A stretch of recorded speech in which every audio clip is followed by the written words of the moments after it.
Today, I'll show you how to connect Monday.com to N8N so you can automate workflows effortlessly. Start by setting up a trigger in N8N. This could be a webhook for automated events, a manual trigger for on-demand actions, or a schedule note for recurring tasks.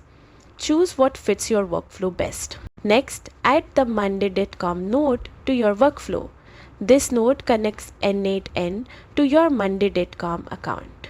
Select your credentials, either an API key for simple setups or OAuth 2 for secure team-based authentication. Once connected, pick the operation you want to perform. For example, creating an item on a board. Enter the required details like board ID and group ID and set column values for task name, priority, or due date. Finally, run a test to make sure the integration works correctly.